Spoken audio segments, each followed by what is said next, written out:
Hello, my dear learners. How are you all? I hope you all are doing good. So here I welcome you all in your science class. Here we will start a new chapter of your science book. Here we will discuss new chapter means a new thing that is related to matter. Yes, in this class we will discuss what is matter. Matter क्या होते हैं, ठीक है। Matter किससे बनते हैं, okay, किससे matter बनते हैं, फिर उसके फॉर्म्स क्या होते हैं, मैटर के फॉर्म्स क्या होते हैं, सॉलिड, लिक्विड एंड गैस। कौन से सब्सटेंसेस को हम सॉलिड, लिक्विड, गैस कहा करते हैं, उनकी प्रॉपर्टीज क्या होती है, ये सब कब हम देखेंगे, इस क्लास में, ठीक है। सबसे पहले देखेंगे क्या क्या चीजें, मैटर होता क्या है, how the matter is form and how we can classify matters according to solid, liquid and gas and their characteristics also. किस चीज को हम solid कहेंगे, किस चीज को हम liquid कहेंगे and किस चीज को हम gas कहेंगे, okay. Then what we have to discuss another thing about the solubility test, means we can see some of the items that are soluble in water, yes, like salt, like sugar. These items are soluble in water, yes. Some of the items are not soluble in water, like sand, mud. They are not soluble in water, okay. So we will see what are the items that are soluble in water and what are the items that are non-soluble in water, okay. Then we have to discuss about some changes, some physical and some chemical changes. First we will see what is physical change and what is chemical change and their characteristics. So these are the things that we will discuss in this class, in this chapter, okay. So ready for this class, ready? Okay, that's great. So let's start this beautiful session. Let's start this beautiful class and learn all the things in this video. Okay, let's start. Chapter number 9, States of Matter is the chapter name. Let's start. Okay, anything that occupies space and has weight is known as matter. जो भी चीज, देखिए matter कौन सी चीज होती है, सबसे पहले मैटर समझिए। मैटर क्या होता है, ऐसे कोई भी ऑब्जेक्ट जो एक स्पेस ऑक्युपाइड कर रहा है, उसका वेट है।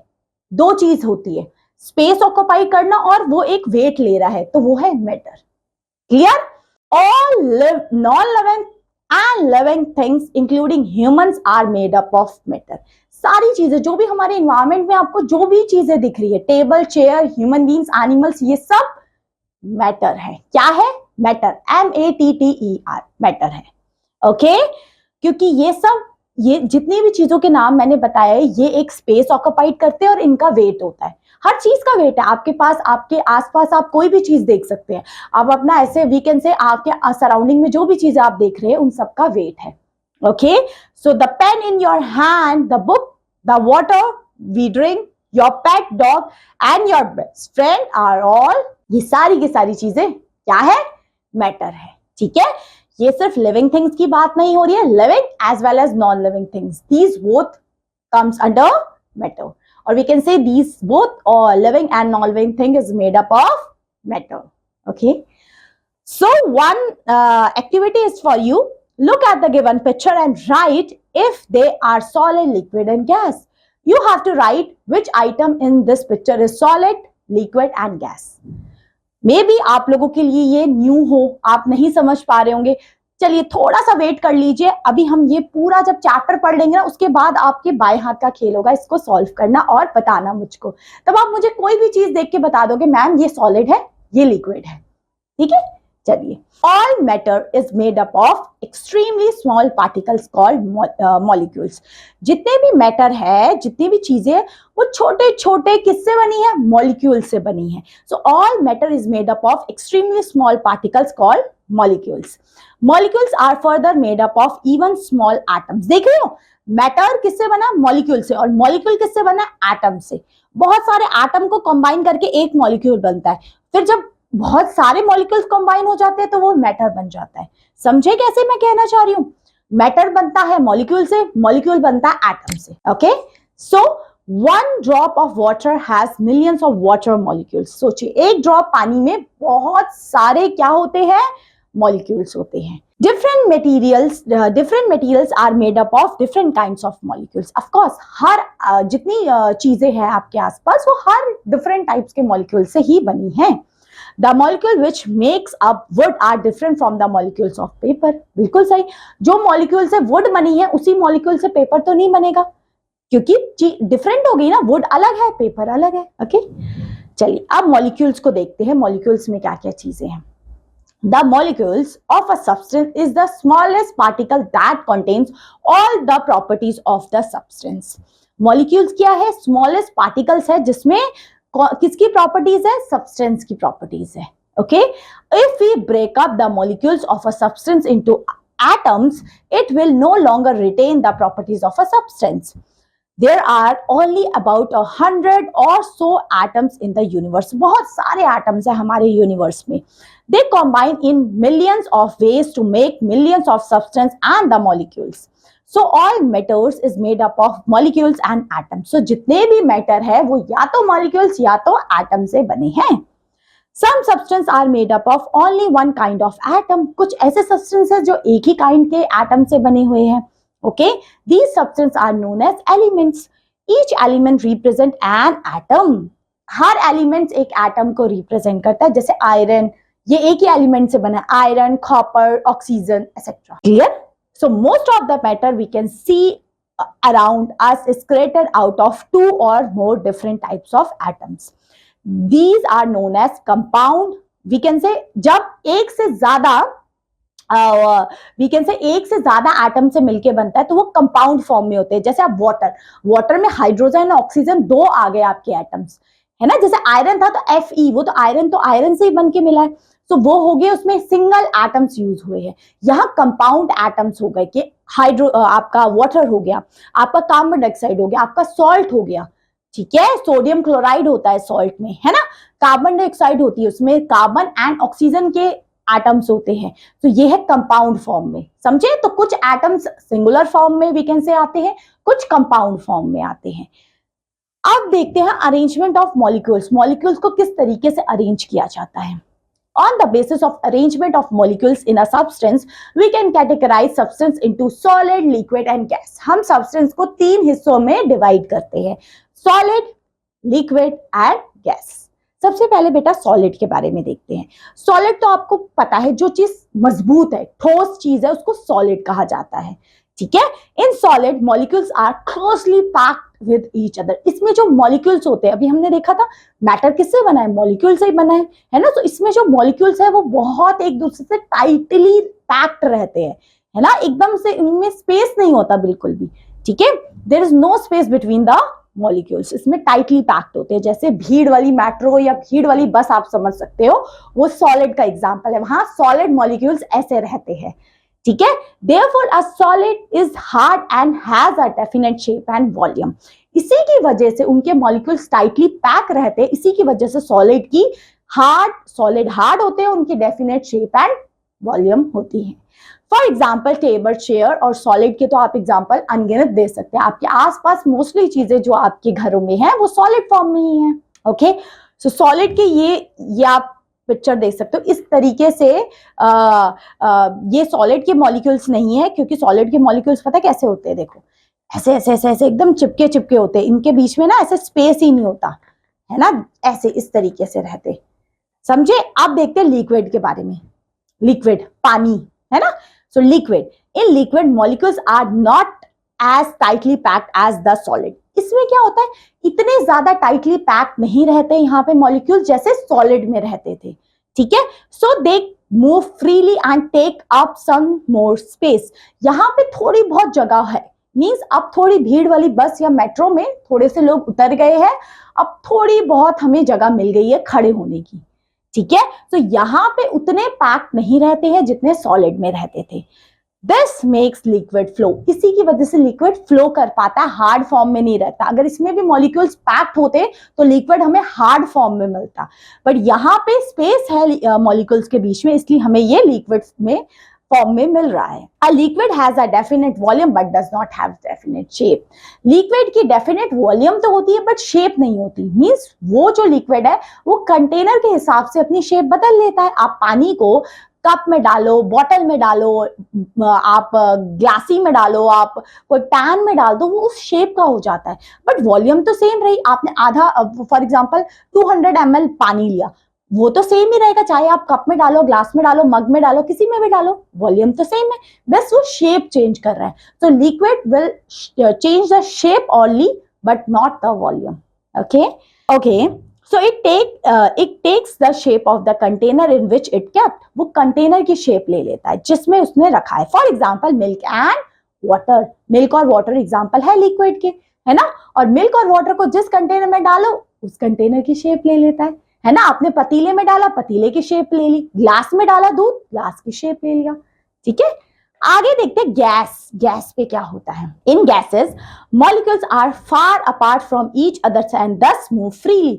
यहाँ पे मॉलिक्यूल्स क्या है, काफी दूर दूर रहते हैं, इनके बीच में स्पेस होता है। Therefore, a gas has no fixed shapes, no volume। इनकी ना तो फिक्स शेप होती है ना तो कोई फिक्स वॉल्यूम होती है। Okay, gases take up the available space, means वो जितना भी स्पेस है वो सब ऑक्युपाइड कर लेता है। The weight of gas is much less than the liquid and solid. ये तो आपको पता है कि वेट जो गैस का है वो काफी कम होता है as compare to solid and liquid के कंपैरिजन में। Okay, matter such as oxygen, hydrogen, nitrogen are gases. कुछ गैसेस के नाम आपके सामने लिखे गए हैं, जैसे ऑक्सीजन, हाइड्रोजन, नाइट्रोजन, ये सब गैसेस है ना। तो ये तो हो गया आपका सॉलिड, लिक्विड एंड गैसेस के बारे में। क्लियर हुआ आपको। आगे देखते हैं चेंज ऑफ स्टेट। अब चेंज ऑफ स्टेट मींस कैसे स्टेट चेंज हो रहा है, अभी देखते हैं कैसे हो रहा है। सो हीटिंग और cooling of a substance result in change of a matter. आप अगर हीटिंग या कूलिंग करेंगे किसी को तो उसका मैटर का स्टेट चेंज होगा।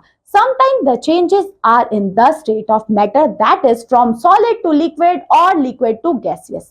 इसमें क्या हो रहा है, मैटर जो थे हमने 3 फॉर्म में पढ़े थे, सॉलिड, लिक्विड, गैस, ये अपने स्टेट को चेंज कर रहे हैं। मीन सॉलिड से लिक्विड हो रहे हैं, लिक्विड से गैस में कन्वर्ट हो रहे हैं, ठीक है। While sometimes the matter changes all together and a new substance is formed। अब देखते हैं 2 टाइप के चेंजेस हम पढ़ेंगे, फिजिकल एंड केमिकल चेंज। सबसे पहले फिजिकल चेंज क्या होता है। Physical change, any change in matter in which no new substance is form is term as physical change. जब कोई नया सब्सटेंस नहीं बन रहा है, ठीक है, गौर करिए मेरी बात का। Any change in matter in which no new substance is form is term as physical change. जब कोई नया सब्सटेंस नहीं बन रहा है तो वो फिजिकल चेंज है। It may involve a change in the state of matter and it can usually be reversed। और इसको रिवर्स भी किया जाता है। अभी एग्जाम्पल से देखेंगे तो आपको अच्छे से समझ में आएगा। It is not permanent change। ये परमानेंट चेंज नहीं है, ये मीन्स टेम्पररी चेंज है। अब आप कहोगे मैम एग्जाम्पल बताओ, हमें तो नहीं समझ में आ रहा। जैसे बर्फ थी, वो सॉलिड फॉर्म में थी, उसको आपने बाहर निकाल के रख दी, वो लिक्विड फॉर्म में चेंज होगी, स्टेट चेंज हो गया उसका, सॉलिड से लिक्विड में चेंज हो गया।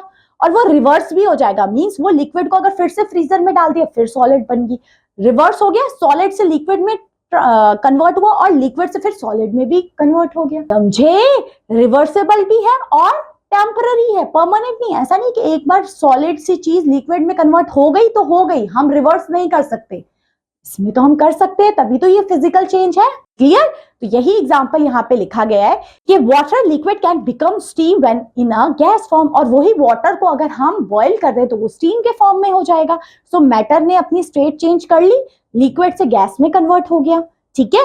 And ice solid can be melt and becomes liquid. और आइस को अगर हम मेल्ट कर दें तो वो लिक्विड फॉर्म में हो जाएगी, ठीक है। This change in state is due to the movement of the tiny particles। ठीक है, इसकी वजह से हमारी मैटर की स्टेट चेंज हो रही है, मीन सॉलिड से लिक्विड, लिक्विड से गैस में, और रिवर्सेबल भी है। सो इसमें कौन कौन से चेंजेस आएंगे, हीटिंग, कूलिंग, इवापोरेशन और डिसॉल्विंग। ये 3 चीजें याद रखना, ठीक है। Are the processes that result in physical changes.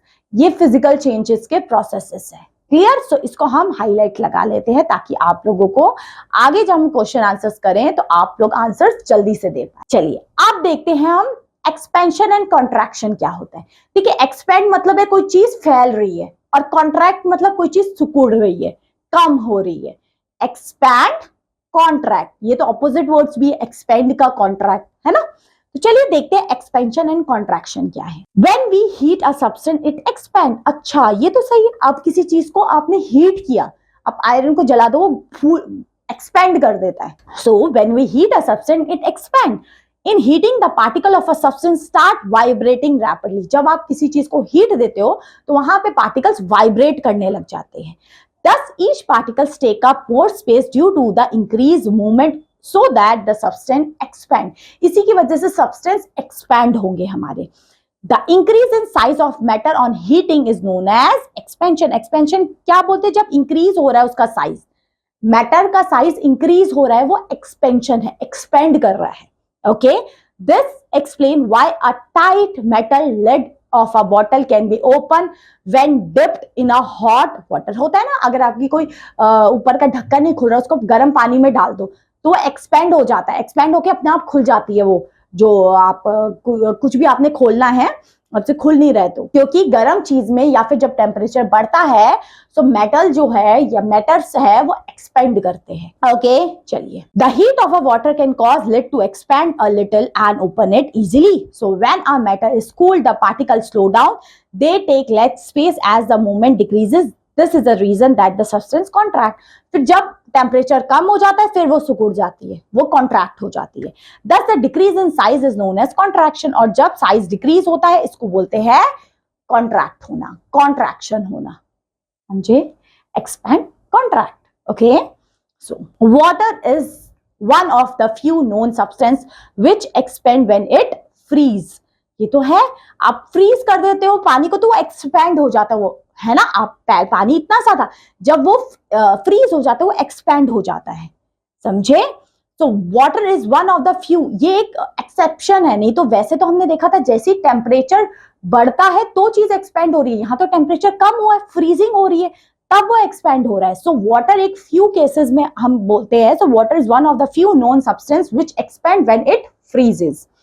Thus, ice occupied more space than water. हम कह सकते हैं आइस ज्यादा स्पेस लेती है पानी के कंपैरिजन में।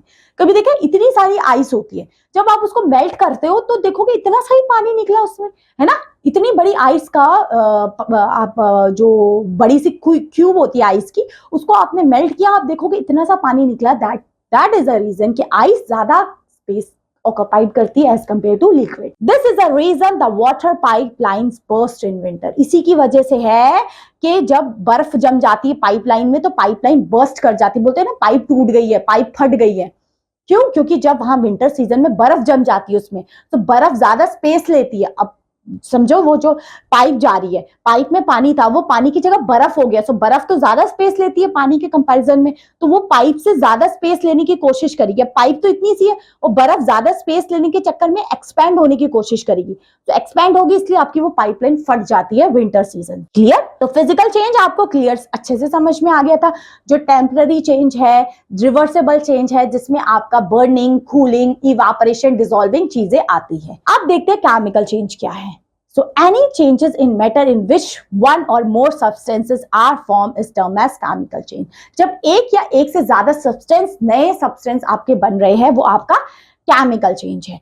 It is a permanent change. ये कौन सा चेंज है? परमानेंट चेंज होता है and can not be reverse, और इसको रिवर्स नहीं कर सकते।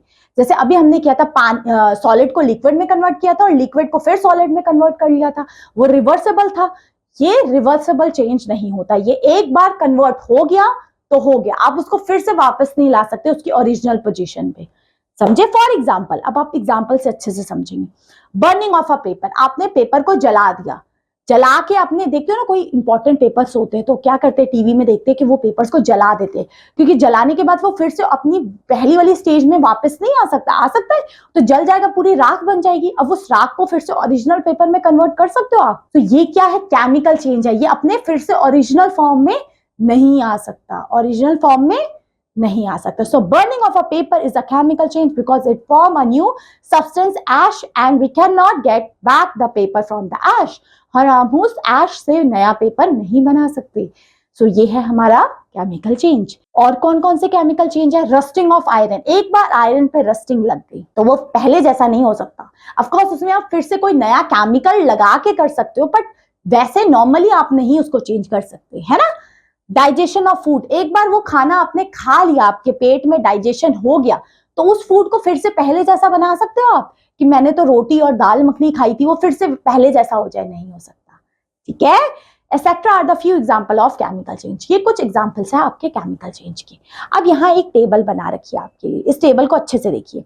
यहाँ डिफरेंस दे रखा है आपको फिजिकल एंड केमिकल चेंज का, आप देख पा रहे होंगे। सो सबसे पहले फिजिकल चेंज देखते हैं। It is a temporary change. Ma'am अभी आपको मैंने बताया ये एक टेम्पररी चेंज है, तो फिजिकल केमिकल चेंज क्या हो जाएगा? वो परमानेंट चेंज हो जाएगा। So chemical change is a permanent change. Second, it is reversible, वो रिवर्सेबल था। Chemical change not reversible, okay.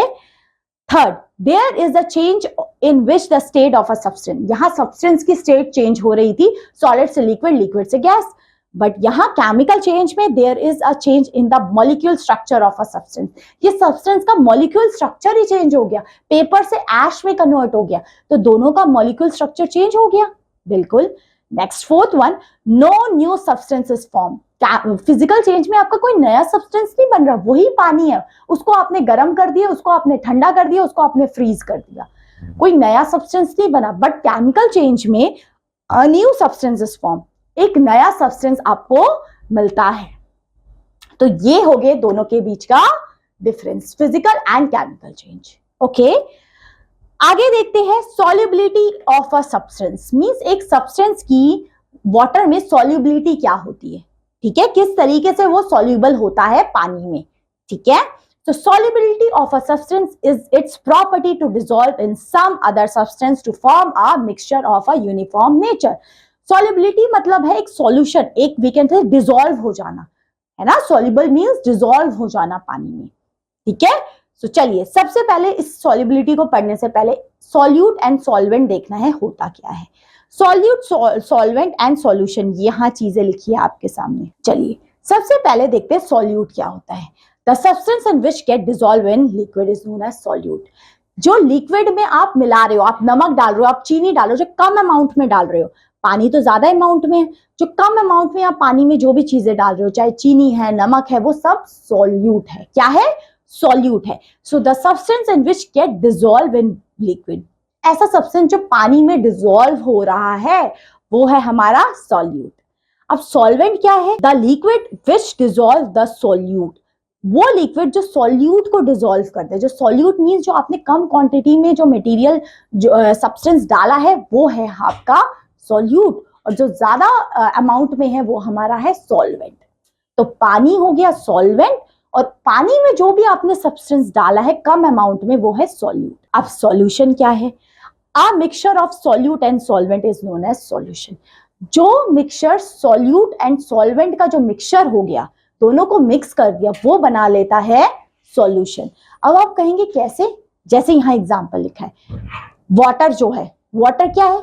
आपका सॉल्वेंट है ना, ज्यादा क्वांटिटी में। वाटर में आपने मिलाया सॉल्ट, वो क्या है? आपका सॉल्यूट है।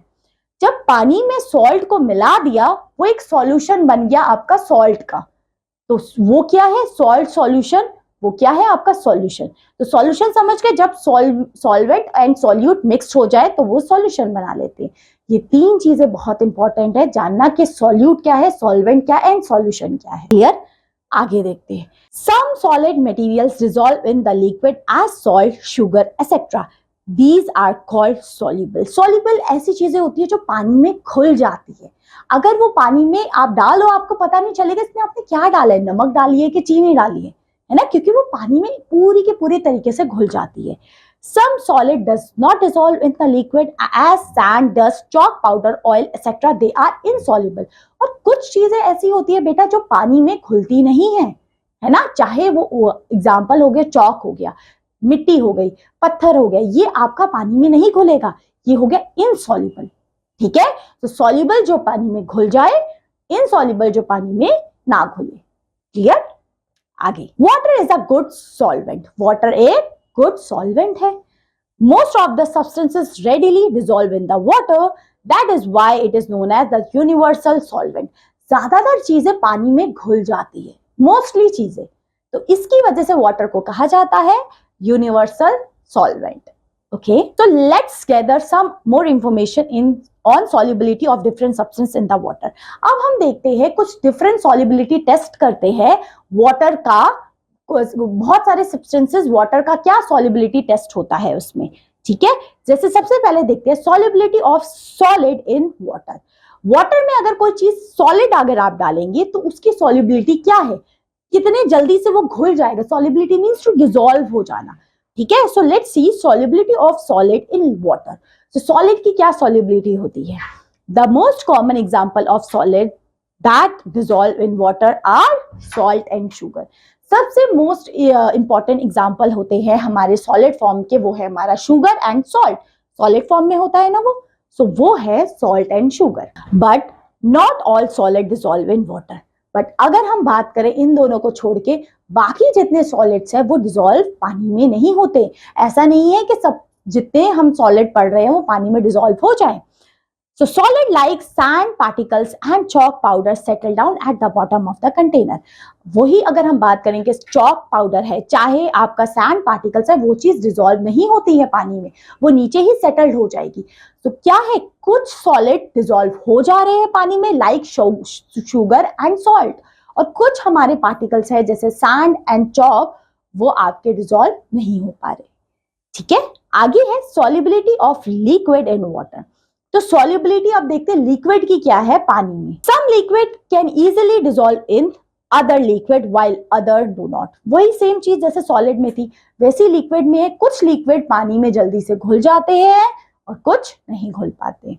जैसे कि for example fruit juice, milk etcetera are easily soluble in water.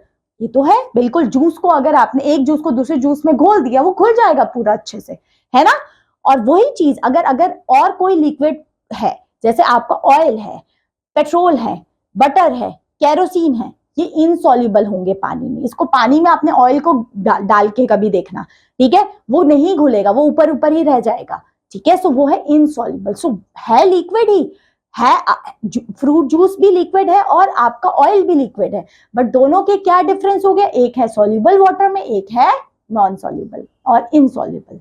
Okay, आगे देखते हैं solubility of gases in water.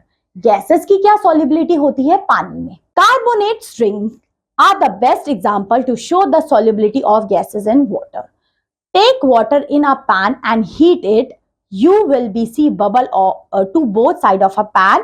These bubbles of air, oxygen, when we are open cold drink water, lots of bubbles come out. जैसे अगर हम बात करें carbonate drinks की, जैसे कोको कोला, पेप्सी, कुछ भी आपने लिए, आपने उसका कभी कैन खोला है ना, उसमें देखा है बहुत सारे बबल्स आने लग जाते हैं।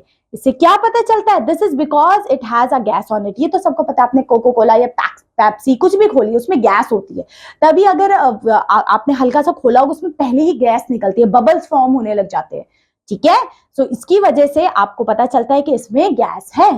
Okay, so beside carbon dioxide, other gases like oxygen, nitrogen etcetera are also soluble in water. और क्योंकि हम उसमें गैस डालते हैं उस जो भी आपकी ड्रिंक्स होती है सॉफ्ट ड्रिंक्स में, तो ये पता चलता है कि वो गैसेस पानी में डिसॉल्व हो जा रही है, चाहे वो कार्बन डाइऑक्साइड हो, चाहे ऑक्सीजन हो, चाहे नाइट्रोजन हो, ठीक है। So aquatic animals breathe in oxygen that is dissolve in water. Of course जो नीचे एक्वाटिक एनिमल्स, वाटर में जो एनिमल्स रह रहे हैं, वो ऑक्सीजन पानी से ही तो ले रहे हैं, सो मींस वाटर में ऑक्सीजन डिसॉल्व है, ठीक है। Hence are they able to survive inside the water. Plants that grow in water use carbon dioxide gas which dissolve in water to make their food in that. अब of course जो पानी में चाहे animals है चाहे plants है, वो वही ऑक्सीजन या कार्बन डाइऑक्साइड ले पाते हैं जो वाटर में डिसॉल्व है। तो इससे हमें पता चला कि चाहे सॉलिड हो, लिक्विड हो, गैस हो, कुछ सब्सटेंसेस डिसॉल्व हो जा रहे हैं, कुछ नहीं हो पा रहे हैं। क्लियर? तो ये है हमारा पूरा का पूरा चैप्टर आपका मैटर का। So I am hoping so matter का तो आपको पूरा क्लियर हो गया है, क्या है मैटर, किससे बना है, सॉलिड, लिक्विड, गैस क्या है, सॉल्वेंट क्या है, सॉल्यूट क्या है, सॉल्यूशन क्या है, कौन चीजें घुल जाती है, कौन चीजें नहीं घुलती है, and physical and chemical change. Clear? चलिए अब कुछ क्वेश्चन आंसर्स की तरफ मूव करते हैं ताकि देखते हैं कि क्वेश्चन आंसर्स आप लोगों को कितने अच्छे से समझ में आए हैं। सबसे फर्स्ट क्वेश्चन से शुरू करते हैं। Tick the correct option. आपने इसमें ऑप्शंस में से सबसे सही ऑप्शन को टिक करना है। सबसे पहला, it occupies space and has a weight. ऐसा कौन सा मैटर है जिसका स्पेस भी ऑक्युपाइड करता है एंड उसका वेट भी है?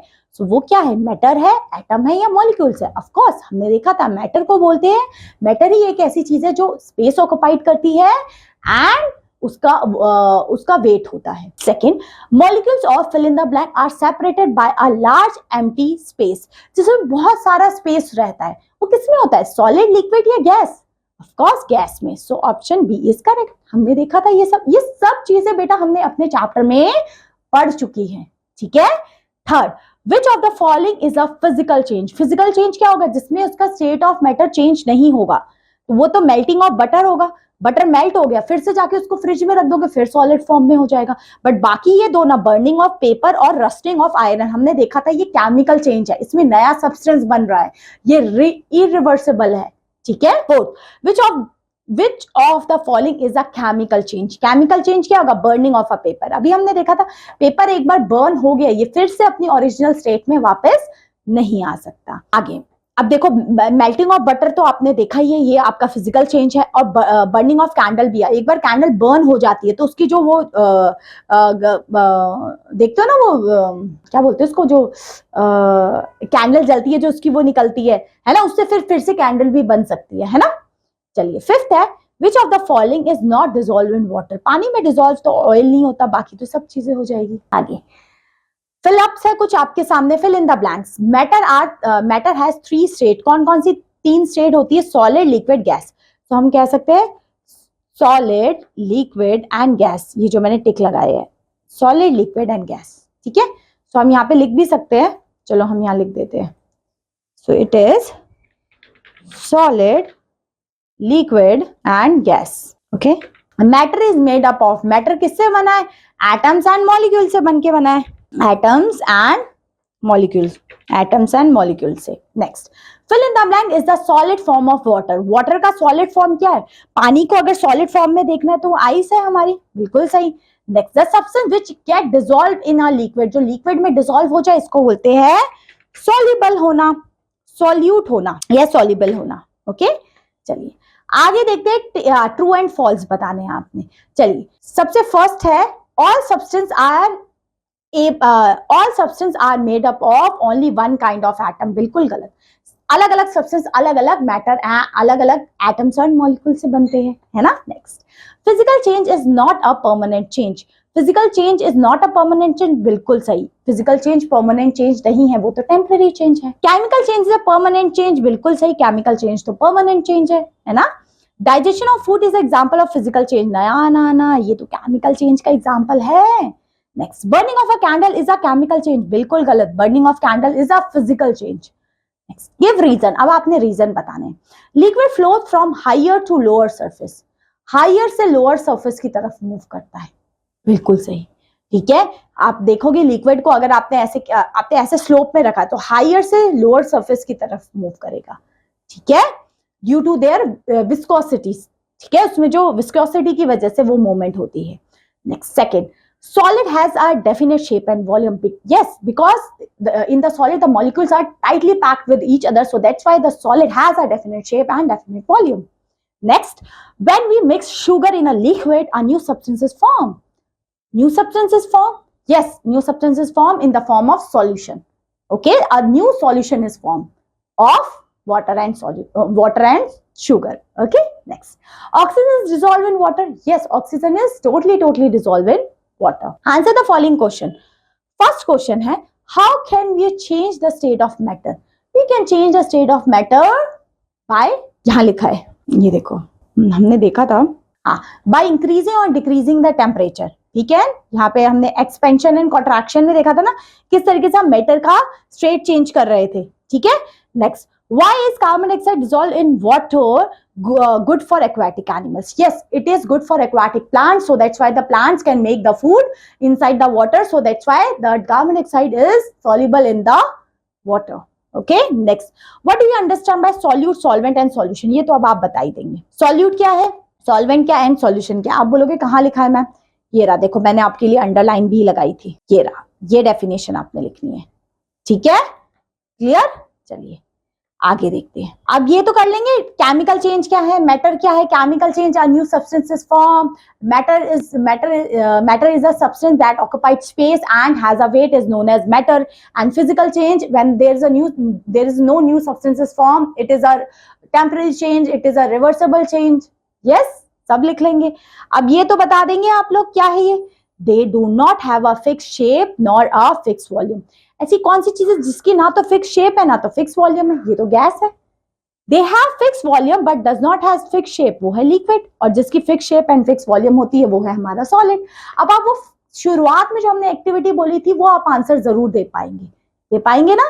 ओके, अब रीराइट करना है.